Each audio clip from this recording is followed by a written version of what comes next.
우리에게 주시는 말씀 우리가 함께 읽겠습니다. 우리 마태복음 6장 11절에서 13절의 말씀입니다.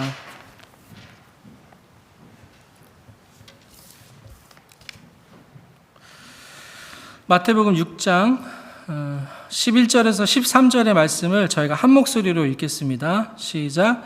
오늘 우리에게 일용할 양식을 주시옵고 우리가 우리에게 죄 지은 자를 사하여 준 것 같이 우리 죄를 사하여 주시옵고 우리를 시험에 들게 하지 마시옵고 다만 악에서 구하시옵소서. 나라와 권세와 영광이 아버지께 영원히 있사옵나이다. 아멘. 네, 우리 자리에 앉으시겠습니다.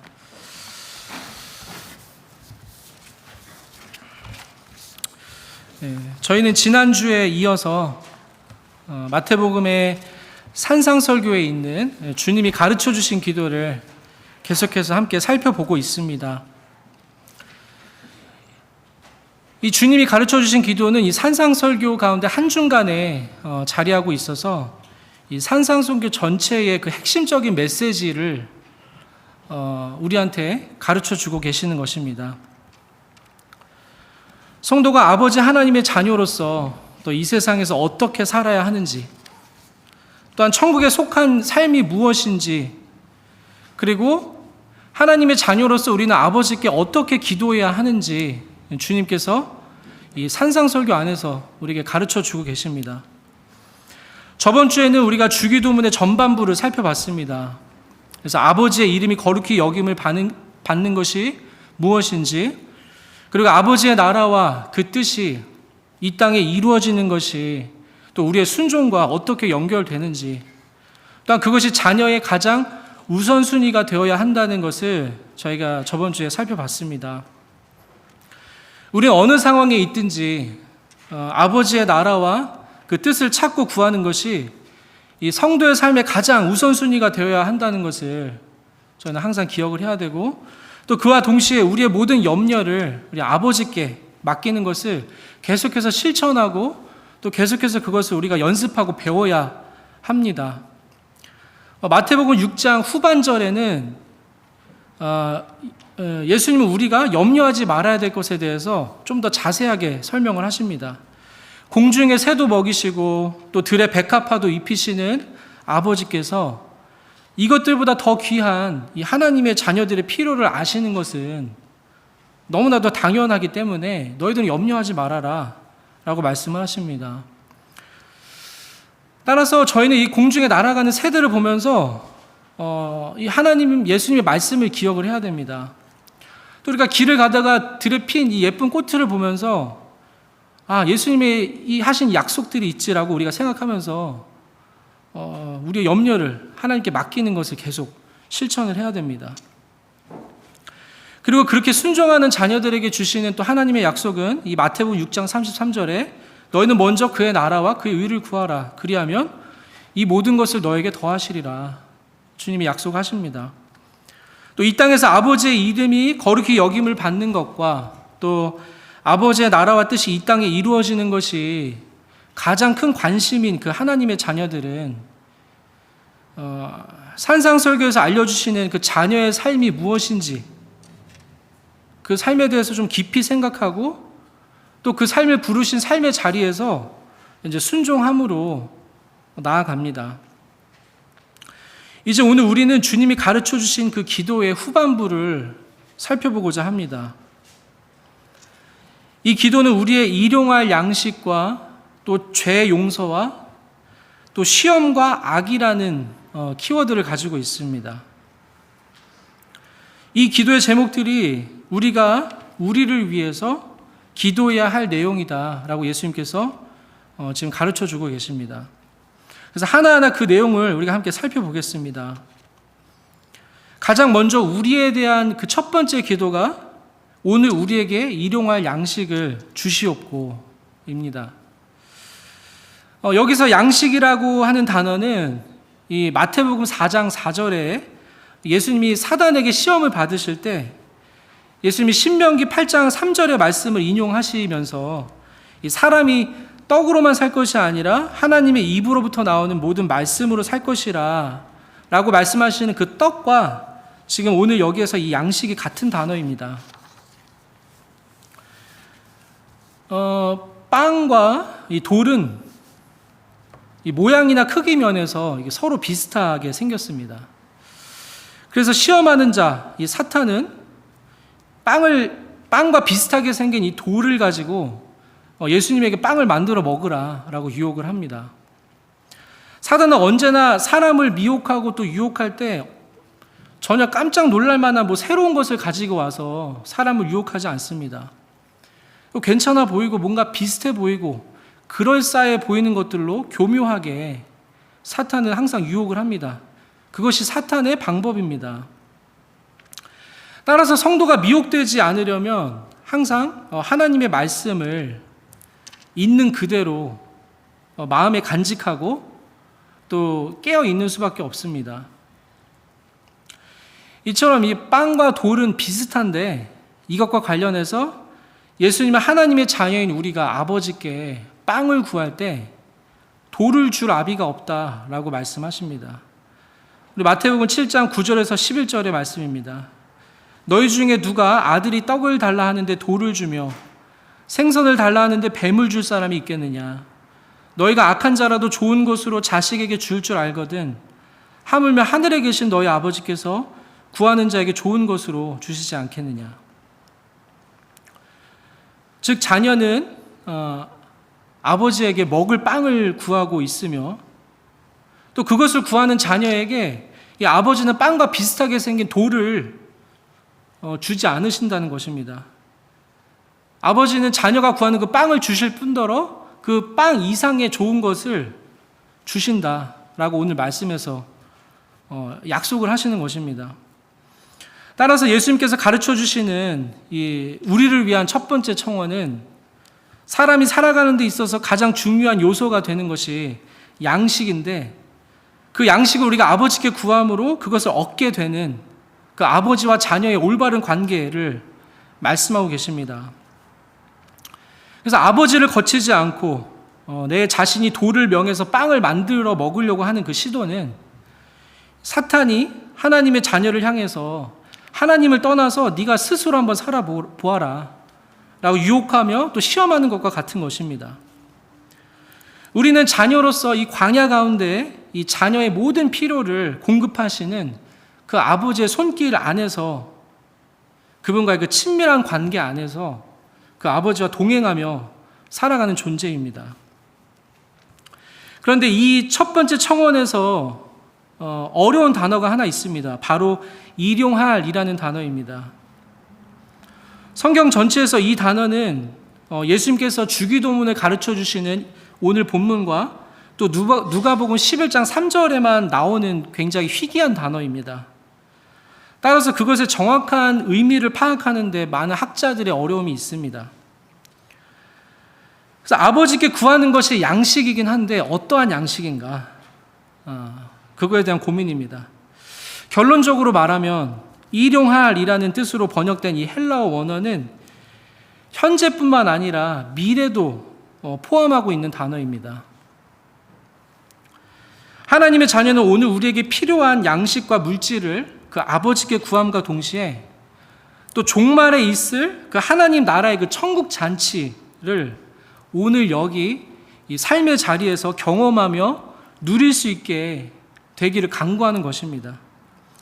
이것과 관련해서 참고할 말씀이 있는데 이 마태복음 8장 11절에 또 너희에게 이르노니 동서부터 많은 사람이 이르러 아브라함과 이삭과 야곱과 함께 천국에 앉으려니와 이렇게 나와 있습니다. 여기에서 예수님은 이 배경이 되는 이 구절을 보면 이 백부장의 믿음을 칭찬하시면서 하나님의 나라, 천국에서 그 일어날 일이 무엇인지 지금 말씀을 하시는데 천국에서 저와 같은 여러 이방인의 수많은 사람들이 아브라함과 이삭과 야곱과 함께 식사를 할 것이다 라고 말씀을 하십니다. 이 말씀을 보면 주제랑은 좀 어긋나지만 천국에 가면 우리는 아브라함과 이삭과 야곱을 만날 수 있습니다. 이 말은 뭐냐면 천국에는 자기 인식이 있고 또 우리는 서로가 누구인지를 인식할 수 있다는 것입니다.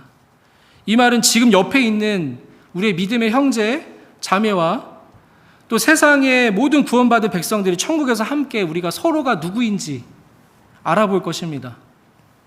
그렇기 때문에 우리는 이 땅에서 서로 사랑하라 라는 이 주님의 명령을 지키면서 그 하나님의 가족, 천국 가족됨을 지금 여기에서 계속 살아가고 그것을 또 천국에서 살아가는 것입니다.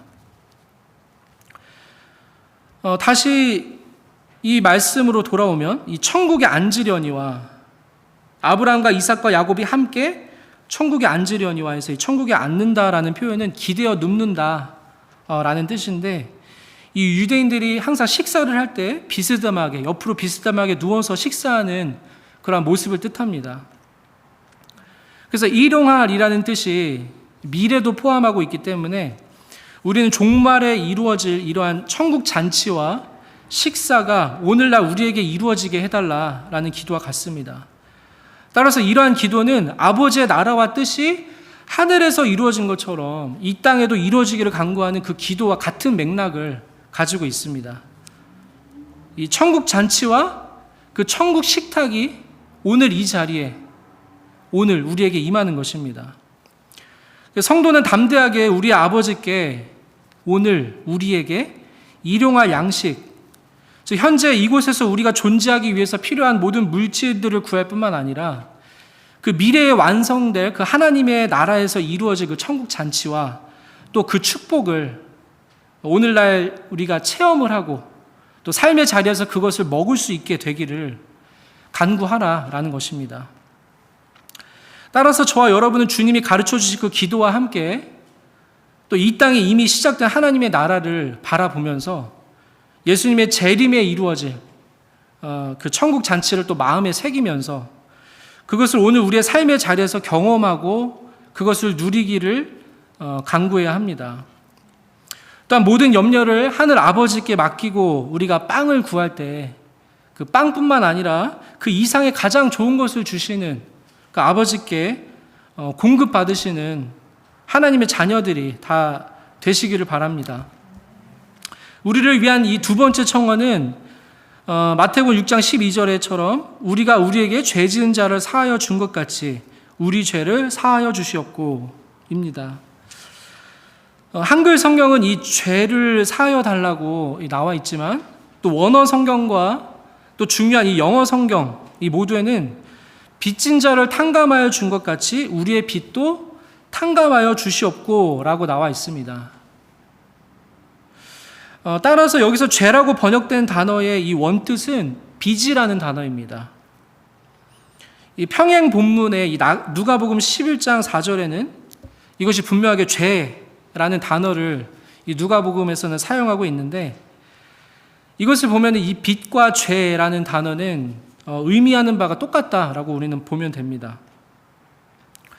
여기서 중요한 것은 이 아버지께 우리의 빚을 탕감받기 위해 기도해야 한다라는 것인데, 그것을 위해서는 우리가 우리에게 빚진 자를 탕감해 주는 것이 먼저 있어야 한다라는 전제 조건이 있습니다. 우리가 우리에게 죄 지은 자를 사람을 용서하는 것은 우리에게 빚진 사람을 탕감해 주는 것과 같은 어떤 그런 감정과 또 그런 에너지와 그런 의미를 갖고 있습니다. 그래서 누군가가 나에게 진 빚을 탕감해 주는 것, 그리고 누군가가 나에게 진 죄를 용서하는 것은 그렇게 쉬운 일이 아닙니다. 그럼에도 불구하고 하나님의 말씀은 우리에게 용서하라 라고 말씀하시는 것입니다. 물론 이 용서는 용서를 받는 그 입장에서 물론 좋은 일이지만 또 그것보다 더 좋은 것은 용서하는 그 당사자 자신이 본인이 살 수 있는 길이고 본인이 자유케 되는 길입니다. 그렇다면 우리는 누구까지 용서를 해야 하는가? 이 용서의 대상에 대해서 우리가 한번 생각해 보게 되는데, 용서를 구하는 사람에게만 내가 용서를 해야 하는지, 아니면 용서를 나에게 구하지 않는 사람도 내가 용서를 해야 하는지에 대한 생각이 있습니다. 성경에서 말하는 이 용서는 용서를 구하는 사람에게만 한정된 것이 아니라 용서를 구하지 않는 사람도 용서해야 한다라고 말씀합니다. 참 쉽지 않은 일입니다. 용서를 구하는 사람을 용서하는 것도 쉽지 않을 수가 있는데, 끝까지 자신이 지은 죄가 뭔지도 모르고 또 다른 사람에게 피해를 주는 그 사람을 용서하는 것은 어떻게 보면 불가능한 것처럼 보입니다. 그들은 자신이 용서를 구할 필요도, 또 자신이 용서를 받을 필요도 느끼지 못합니다. 그럼에도 불구하고 또 하나님의 말씀은 용서하라 라고 말씀하십니다. 비록 그 누군가가 찾아와서 용서를 빌지 않아도 그 누군가가 자신이 지은 죄가 무엇인지, 또 자신이 받아야 할 용서가 무엇인지 모르는 상황에서도 우리 마음속에서 그 사람을 용서하지 못하는 것이 깊이 자리 잡고 또 그것이 자기 자신을 괴롭히고 있다면, 비록 그 상대방이 그것을 모르고 있더라도 용서하라라는 것입니다. 왜냐하면 마음으로 우리가 누군가를 미워하면, 또 마음으로 누군가를 우리가 증오하고 있다면 그것은 이미 그 누군가를 살인한 것과 같다라는 예수님의 말씀 때문에 그렇습니다. 이 천국, 하나님의 나라는 이 마음의 악한 생각과 이 마음의 이 악한 죄를 용납하지 않습니다. 우리는 이 세상 그 어떤 이야기보다 이 예수님의 이야기를 통해서 우리는 용서가 무엇인지 알게 됩니다. 자신에게 침을 뱉고 뺨을 때리고 또 사람들 앞에서 모욕하고 옷을 벌거벗기고 자신을 죽도록 채찍질하고 결국에 십자가에 못 박아버리는 그들을 어떻게 용서할 수 있습니까? 그런데 그 모든 수치와 능욕과 모욕을 받으시고 또 회복될 수 없을 정도로 그러한 고통과 신체적인 그 상해를 입으신 예수님은 그들을 용서하셨습니다. 그들은 용서를 구하지 않았음에도 자신들이 무슨 죄를 짓고 있는지 그런 것도 모르고 있는 상황에서도 예수님은 그들을 용서해달라고 아버지께 간구합니다. 누가복음 23장 34절 말씀에 이에 예수께서 이르시되 아버지 저들을 사하여 주옵소서 자기들이 하는 것을 알지 못함이니이다 하시더라. 그들이 그의 옷을 나눠 제비 뽑을세. 이 저와 여러분의 죄가 예수님을 그렇게 능욕하고 십자가에 못 박았습니다. 예수님은 그런 우리를 용서하시고 또 우리의 빚을 탕감해 주신 겁니다. 이렇게 용서를 받고 탕감을 받은 자가 자신에게 조금 빚진 자를 탕감하지 못하고 또 자신에게 조금 죄를 지은 그 사람을 용서하지 못한다는 것은 어떻게 보면 앞뒤가 맞지 않는 그런 말입니다. 이 마태복음 18장에 보면 탕감받은 종에 대한 비유가 나옵니다. 거기서 베드로는 예수님께 질문합니다. 만약에 형제가 자신에게 죄를 범하면 몇 번이나 용서해야 하는지, 7번 정도 용서하면 충분하지 않은지에 대해 여쭤봅니다. 그러니까 용서의 범위와 그 용서의 한계에 대해서 예수님께서 규정 주어 주셨으면 좋겠다라고 베드로는 질문을 합니다.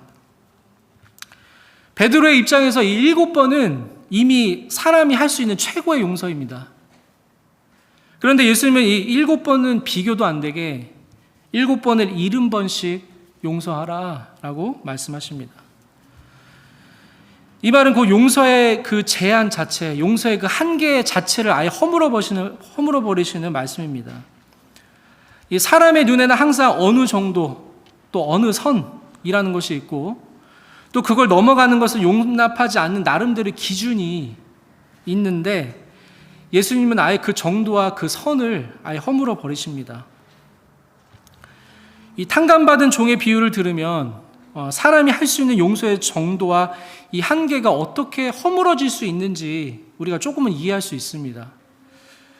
어느 종이 자신의 주인에게 10,000달란트를 빚졌습니다. 그 주인은 그것을 갚을 수 없는 그 능력을 갖고 있는 그 종을 불쌍히 여겨서 그 10,000달란트의 빚을 탕감해 줍니다. 그래서 감사한 마음으로 그 주인 앞을 떠난 그 종은 지나가는 길에 자기 자신에게 100데나리온을 빌린 자신의 동료를 만나게 됩니다. 그런데 그 탕감받은 종은 그 즉시로 그 동료의 멱살을 잡으면서 빚을 갚으라라고 독촉합니다. 그 동료가 엎드려서 간구하면서 조금만 참아달라고 비는데도 불구하고 주인에게 10,000달란트나 탕감받은 그 종은 그 100데나리온을 빌린 그 동료를 감옥에 가둬버립니다. 이 한 데나리온이라고 하는 것은 이 노동자가 하루에 벌 수 있는 임금에 해당하는 금액입니다. 따라서 이 100데나리온이라고 하는 것은 연봉의 한 27.4% 정도 되는 금액이라고 저희가 생각할 수 있는데, 이 금액은 적은 금액도 아니고 또 많은 금액도 아닌 굉장히 애매한 금액입니다. 그것에 비해서 10,000달란트는 5천만 일을 일해야 벌 수 있는 임금으로서 전혀 현실적이지도 않고 가늠할 수도 없는 금액입니다. 즉 10,000달란트를 탕감받은 종은 이 가늠할 수 없는 양의 탕감을 받은 것입니다. 그렇게 탕감받은 자가 고작 100데나리온 빚진 자신의 동료의 빚을 탕감하지 못하고 감옥에 집어넣는다는 것은 말 그대로 배은망덕한 행동입니다. 따라서 성도가 자신에게 죄 지은 자를 용서할 수 있는 이유와 그 근거가 되는 것은 자신이 10,000달란트처럼 절대로 가늠할 수 없는 그 빚을 탕감받은 사실, 하나님의 아들 예수 그리스도께서 나를 대신해서 십자가에서 죽으시고 그 피로 나의 가늠할 수 없는 그 죄값을 탕감하셨다는 그 사실에서 저희는 우리에게 지은 죄를 사할 수 있는 이유와 근거를 찾을 수가 있습니다. 그러니까 이 사실을 진실로 깨닫고 그 은혜를 아는 사람은 고작 자신에게 100데나리온 빚진 사람을 탕감하지 못하고 또 자신에게 죄 지은 사람을 용서하지 못하는 이런 무자비한 종과 같이 행동하지 않는다는 것입니다. 그렇다면 이 용서가 어디서부터 시작되었나, 우리가 그 근원을 생각해 보면 용서는 그것을 받을 자격이 없는, 받을 수 없는, 그 빚을 갚을 수 없는 우리를 향해서 하나님께서 용서를 먼저 하셨고, 또 그 용서는 아들 예수 그리스도를 십자가에서 죽기까지 사랑하신 용서이기 때문에 그 가늠할 수 없는 용서를 받은 우리는 먼저 용서를 받은 자로서 우리에게 죄 지은 사람을 용서할 수 있다는 것입니다. 반면에 하나님의 가늠 안 되는 용서를 받은 그 우리가 정작 우리에게 죄 지은 사람을 용서하지 못하면 우리를 향한 하나님의 용서도 있을 수 없다는 것이 이 탕감받은 종의 비유를 통해서 얻게 되는 당연한 결과입니다. 마태복음 6장 14절에서 15절의 말씀입니다. 너희가 사람의 잘못을 용서하면 너희 하늘 아버지께서도 너희 잘못을 용서하시려니와 너희가 사람의 잘못을 용서하지 아니하면 너희 아버지께서도 너희 잘못을 용서하지 아니하시리라. 따라서 우리는 우리를 향한 이 두 번째 청원을 기도할 때 우리의 죄를 이미 먼저 용서하시고 또 우리의 모든 빚을 탕감해 주신 그 하나님 아버지의 용서와 그 사랑을 우리는 먼저 생각을 해야 됩니다. 그리고 우리가 받은 그 용서를 이제 이 세상 가운데서 우리가 실천하고 살아가는 것이고, 또 이러한 용서를 통해 세상은 하나님 아버지의 거룩하심이 무엇인지를 알게 되고, 이 복수와 증오로 가득한 이 세상에서 경험해보지 못했던 그 하나님의 나라를 이 세상이 용서를 통해서 경험하게 된다는 것입니다. 거룩하신 아버지 하나님 앞에 연약하고 부족한 저희들은 이 하나님의 용서가 없이는 하루도 살 수 없는 존재들입니다. 우리 아버지가 거룩하신 것처럼 그분의 자녀들도 거룩해야 합니다. 따라서 우리는 날마다 우리의 죄를 회개하는 기도가 필요한 것입니다. 그래서 하나님 아버지 앞에 우리가 용서받고 또 우리의 빚이 탕감받기 위해서는 이미 가늠할 수 없는 빚을 탕감받고 용서받은 우리가 서로를 용서할 때 가능합니다. 이것이 산상설교에서 말씀하는 천국에 속한 그 하나님의 자녀의 삶입니다. 저와 여러분도 우리 안에 아직 용서하지 못한 누군가가 있다면 자신이 받은 용서가 얼마나 가늠할 수 없는 용서인지를 우리가 한번 생각해 보시면서 그 주님의 은혜와 그 주님의 능력으로 그 용서를 이루시는 성도들이 다 되시기를 바랍니다. 우리를 향한 마지막 세 번째 청원은 우리를 시험에 들게 하지 마시옵고 다만 악에서 구하시옵소서입니다. 여기서 이 시험이라는 단어는 이 문맥에 따라서 유혹이라는 단어로 쓰이기도 합니다. 이 시험과 유혹, 이 두 단어가 모두 여기서 가능한데 이 두 단어를 비교해 보면 시험은 믿음 자체를 흔들린 만큼의 어떤 혹독한 상황을 뜻하는 것이고 또 유혹은 죄를 범하도록 죄를 짓도록 계속 부추기는 어떤 그러한 상황입니다. 성도는 이 세상을 살아가는 동안에 믿음을 흔드는 혹독한 상황에 처하게 되거나 또 죄를 범하도록 우리 옆에서 부추기는 상황, 우리를 유혹하는 상황, 이런 것들을 얼마든지 놓을 수 있다라는 것을 우리는 명심을 해야 합니다. 이러한 상황은 언제든지 또 우리가 생각하지 못한 때에 올 수 있습니다. 따라서 성도는 스스로 분발해서 항상 깨어 있어야 하는 노력이 필요합니다. 예수님은 제자들에게 시험에 들지 않기 위해서 해야 할 것이 있다. 바로 깨어서 기도하라 라는 말씀입니다. 저와 여러분도 이 말씀을 주의 깊게 들어야 합니다. 성도가 시험을 이기고 또 유혹에 넘어져 죄를 범하지 않기 위해서 할 수 있는 예방책은 깨어서 기도해라 라는 것을 제가 명심해야 합니다.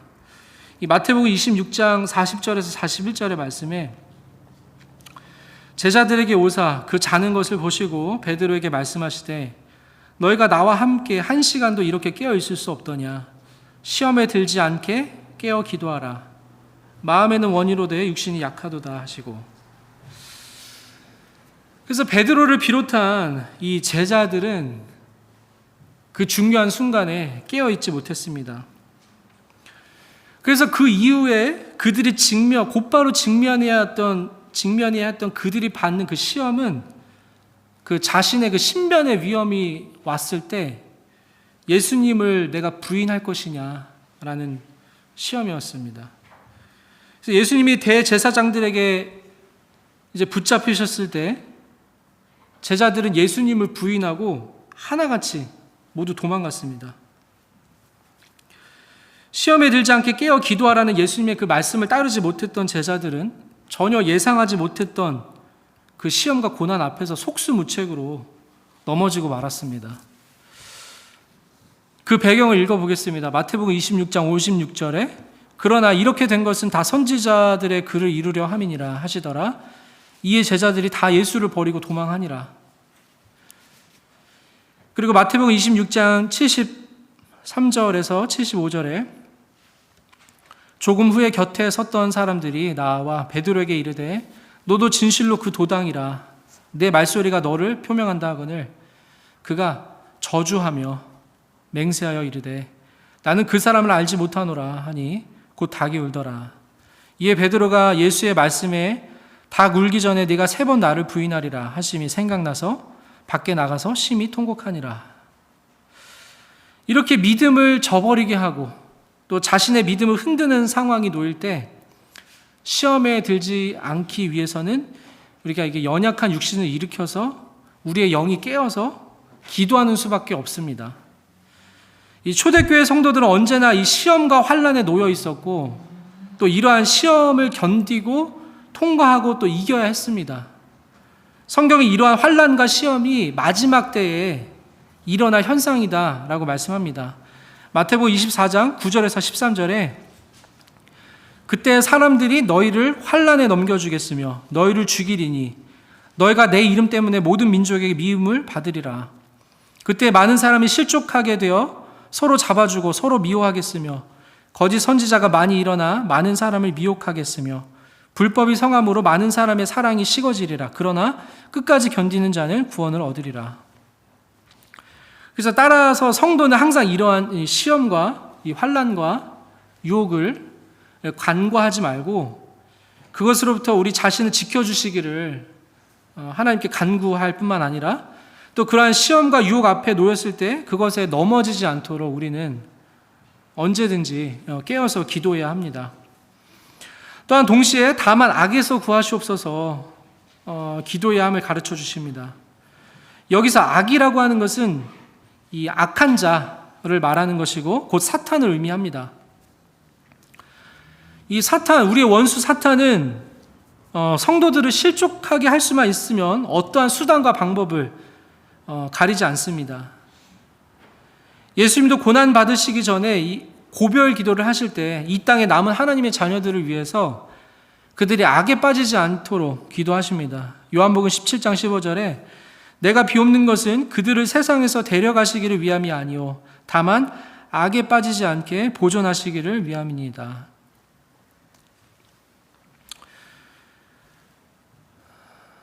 그래서 악한 자가 있습니다. 그래서 주님께서 우리에게 악에 빠지지 않도록 기도하라 라고 말씀합니다. 이 성도는 싸우는 자들입니다. 출애굽한 이스라엘 백성들도 여호와 하나님의 군대들이다라고 표현이 되어 있습니다.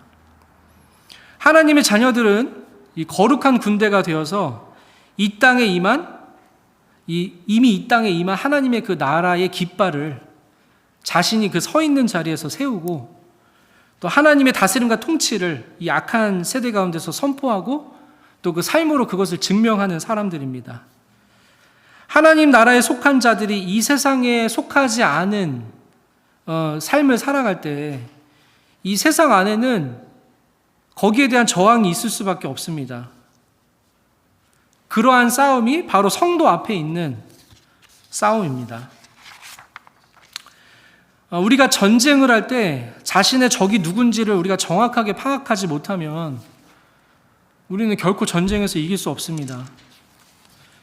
우리가 군대에 가면은 가장 먼저 배우는 것이 우리의 주적이 누구냐, 그 주적이 누군지에 대한 정신교육부터 굉장히 중요하게 배웁니다.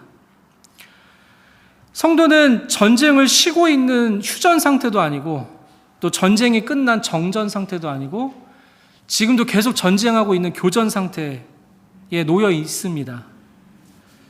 그래서 에베소서 6장 12절의 말씀처럼 우리의 씨름은 혈과 육을 상대하는 것이 아니요 통치자들과 권세들과 이 어둠의 세상 주관자들과 하늘에 있는 악의 영들을 상대함이라 라고 명확하게 이 성도의 주적이 누구인지 가르쳐주고 있습니다.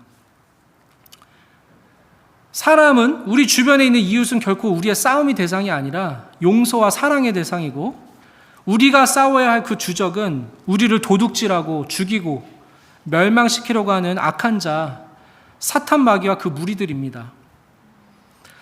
따라서 성도는 악한 자의 정체에 대해서 정확하게 인식을 하고 나이브하게 있으면 안 되고 전쟁하는 자에 걸맞는 그 하나님의 전신갑주를 입고 싸우고 또 그 악으로부터 지켜주시기를 하나님 아버지께 기도해야 한다라고 예수님이 가르쳐 주십니다. 이러한 것들이 우리를 위해서 기도해야 할 것들이다. 그래서 예수님께서 주님이 가르쳐 주신 기도 안에서 그렇게 말씀하십니다. 이 말씀을 마치면서 저희는 이 천국 복음을 설명하시는 이 산상설교 안에서 예수님이 우리에게 어떻게 기도할지에 대해 가르쳐 주시는 것을 다시 한번 되새겨 봅니다. 주님이 가르쳐 주신 그 기도의 핵심에는 하나님의 나라의 그 모든 초점이 맞춰져 있다는 것을 저희가 알 수 있습니다. 우리는 이 기도를 통해서 하나님의 자녀의 삶이 무엇인지, 그 천국에 속한 그 자녀의 삶이 무엇인지, 천국에서 살아가는 삶이 무엇인지에 대해서 알 수 있습니다. 또 저와 여러분은 하늘에 속한 또 하나님 나라에 속한 자들이다. 천국이 너희 것이다. 라고 말씀하십니다. 그리고 우리는 지금 이곳에서 이 삶의 자리에서 그 하나님의 나라, 그 천국이 무엇인지 말씀하신 것들을 저희가 하나하나 순종을 하면서 살아가는 자들입니다. 이것이 곧 우리가 맺어야 하는 100배, 60배, 30배의 열매들입니다. 하나님께서는 우리가 구하고 찾고 두드리는 자에게 주시겠다라고 약속을 하십니다. 우리가 이 천국 말씀과 또 그 복음을 듣고 순종하고 또 우리의 마음이 하나님의 나라와 그 뜻에 우리가 계속해서 집중되어 있고 그렇게 될수록 우리는 천국의 비밀이 무엇인지를 더욱 깨닫게 되고 또 그 천국을 이미 이 땅에서 누리며 살게 될 수 있습니다. 그리고 하나님의 이름이 이 세상 가운데서 거룩히 여김을 받는 것입니다. 고린도전서 2장 9절의 말씀에 보면 기록된 바 하나님이 자기를 사랑하는 자들을 위하여 예비하신 모든 것은 눈으로 보지 못하고 귀로 듣지 못하고 사람의 마음으로 생각하지도 못하였다 함과 같으니라 라고 기록되어 있습니다. 우리가 이 세상에서 보고 또 이 세상에서 누리고 있는 것들은 그림자에 불과합니다. 우리는 그림자를 보면서 대략 그 어떤 형태만 알 수 있지 정확한 색깔이나 그 실제의 모습은 그림자를 통해서 우리는 알 수가 없습니다. 하나님 아버지가 또 자녀들을 위해서 예비하신 것은 우리가 지금까지 눈으로 보고 또 우리가 귀로 듣고 마음으로 생각하고 상상했던 어떤 그런 것들과 전혀 다른 새로운 차원의 축복이라는 것을 저희는 알 수 있습니다. 주님이 우리에게 이러한 천국을 예비하셨습니다. 그래서 이렇게 우리에게 오신 예수 그리스도 또 그리고 천국을 우리에게 허락하시고 또 하나님의 자녀가 되는 권세를 우리에게 주시고 또 그 하나님의 나라를 내가 유업으로 받고 기업으로 얻게 하신다는 그 사실과 또 그 말씀들을 우리가 마음 깊이 새기면서 살아가시기를 바랍니다. 그리고 자녀가 갖게 되는 그 담대함으로 우리가 언제든지 하늘에 계신 우리 아버지께 나아가서 기도하시기를 바랍니다. 천국에 속한 삶이 무엇인지 이 땅에서 누리면서 오늘을 살아가시기를 바랍니다. 우리에게 알려주시고 또 말씀하시고 우리에게 교육하신 그 천국 말씀과 천국 복음에 우리가 순종하려고 할 때 우리는 천국에 속한 아름다운 열매를 계속 맺게 될 것이고 아버지 하나님께서도 그것을 맺을 수 있도록 우리를 이끌어 주실 것입니다. 그렇게 이 땅에서 하나님의 자녀로 담대하게 살아가시는 모든 성도들이 되시기를 간절히 소망하며 기도합니다. 우리 말씀을 기억하시면서 우리 함께 같이 기도하시겠습니다.